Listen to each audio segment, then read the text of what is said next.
Check the mic and make sure it sound right. Hi, I'm DKWILL, and I want to talk a little bit about the tariffs. This article here from the AP, how Trump's latest tariffs could affect your wallet.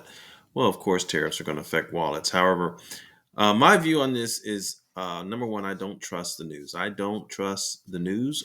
I don't trust most of the news reporters. I don't trust their agenda. I don't even trust their purpose for a multitude of reasons. And they're not partial reasonings, they're objective observations, such as the Mockingbird video I saw. So when I give you news, I'm giving you news, but I'm letting you know that I'm going to question it. I'm going to be discerning, I guess, on what I see and what I believe. But it talks about how the latest tariffs could affect your wallet. And as I go on, you'll see what I mean. Of course, they're going to tell you it's going to be pretty bad. It says that that is President Trump unveiled his latest tariffs, and they could have a significant implications for your wallet. Now, the question is it all bad or is it all good? I own a parrot, and Bogey's here with me. He will squawk. Of course, it gives a definition of what tariffs are. Most people know that tariffs are taxes on goods that are imported, that are brought into the country from foreign companies and nations. And so a tariff is adding a tax on that. And it says that Trump has argued that tariffs will protect U.S. industries from unfair foreign competition and raise money for the federal government. Do you believe that? Um, I do. I'll explain why I believe that. Um, it also goes on to say low income households would be the ones who probably suffer the most. Now, keep in mind, low income households are a major portion of the population of the United States. So, of course, if the AP has an agenda that is anti Donald Trump, they're going to say things that are negative. I'm going to show how, if you're objective and you look at the facts, it doesn't come off that way. It says beyond the immediate pressures, experts also warn that tariffs could contribute to unemployment or lower incomes down the road. Okay, all things being equal, that might be true. What do I mean? What do I mean? I'll tell you what I mean as we go along. This other article talks about Fed. Powell says larger than expected tariffs are likely to boost inflation and slow growth, which is also another factor that we just looked in the other article. And this is Reuters. Reuters is a rag, in my opinion. They do the same thing. They have an agenda, and many have an agenda. If you haven't been paying attention, because they're all corrupt, and they've been washing hands and greasing palms for decades, and don't think that the powers that be in the news industry are not a part of that. Of course they are. So bottom line is, will the tariffs actually be as bad as what they're trying to portray they are going to be as us? Here's what I think. I think number one, they needed an excuse for things to crash. And because the crash is going to happen anyway. And they needed a reason for things to crash. And this is one of them. This is one of those reasons. Let's get this out. Here's Forbes. Forbes says that the tariffs cause another stock market rout. Losses approach 5 trillion as Dow plummets another 2,200 points, 2,200 points. Of course, these articles, the links will be in the description, and you can read them. But what's interesting too is that President Trump, right here it reads, investors did not get the rebound from Thursday's historic losses they may have hoped for, as stocks again slid considerably as the market digests President Donald Trump's tariffs, while China, the world's second largest economy, slapped a 34% retaliatory tariff on American imports. So China responded to the 34% import tax tariff on their products with a 34% tax on U.S. products that are imported. Now, how is that ultimately going to affect the United States of America? That's a very good question to ask. Because as I mentioned, the Chinese government said that they're going to match it. I don't want to do that. So I can only go so far on this article, apparently. But I will explain to you why this doesn't make any sense to me. Now, I'm going to show you a list of countries from Wikipedia. And in that list of countries by GDP, right, gross domestic product, we're not going to read it because the visuals are going to be enough. We're going to scroll down here. And you can see the gross domestic product of many countries. Now they're kind of scattered about here. And so let's go look over here at this one. This is the world meter.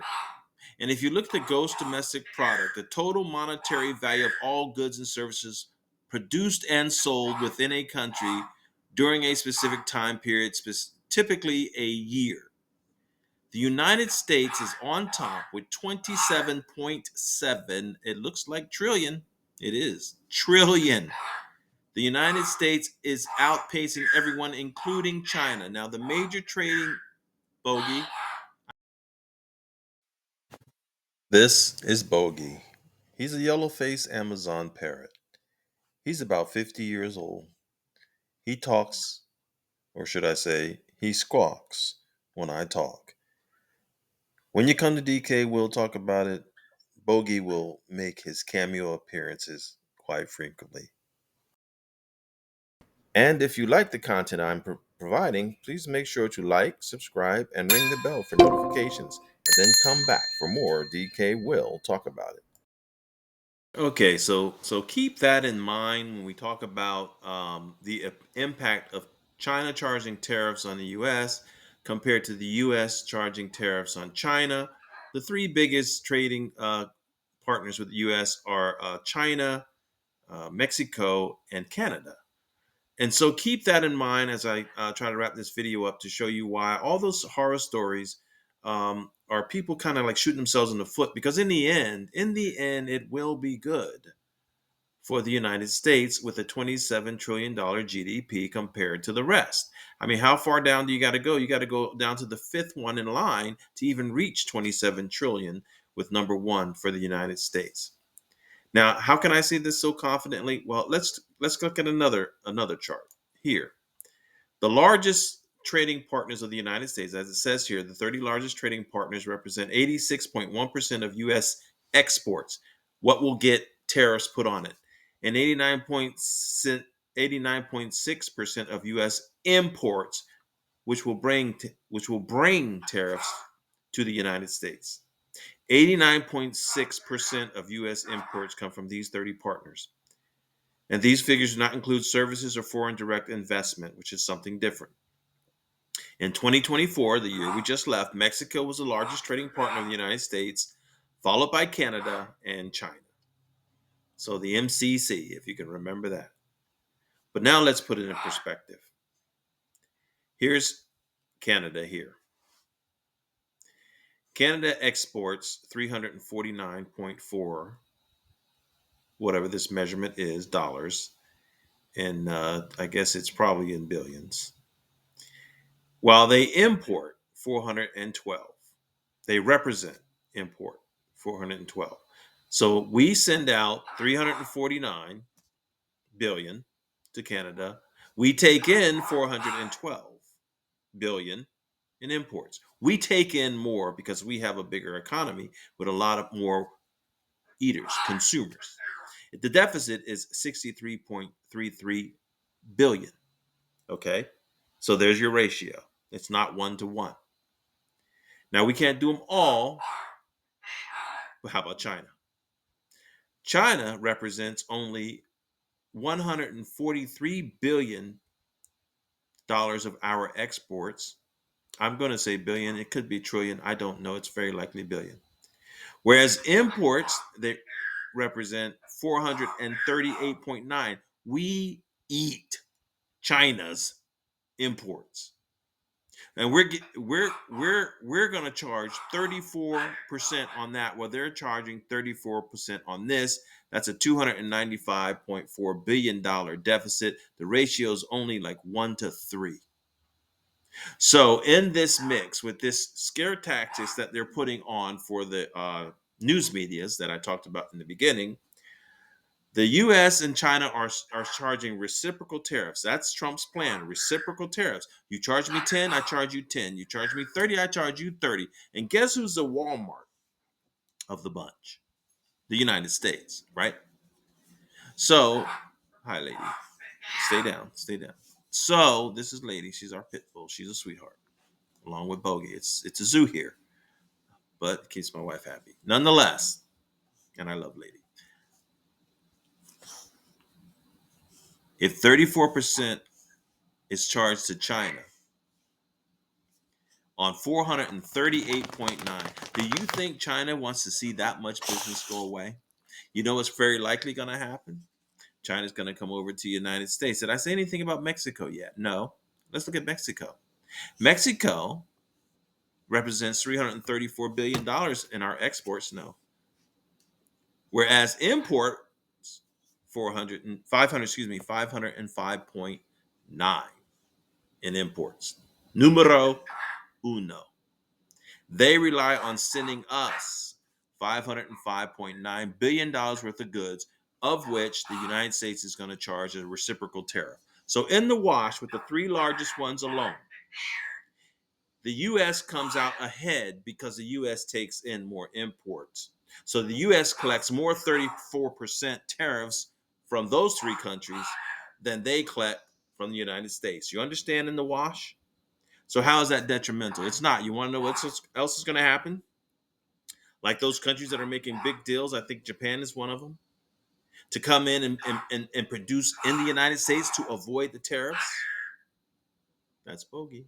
So if they're avoiding a tariffs by producing in the United States, who's going to be doing the jobs?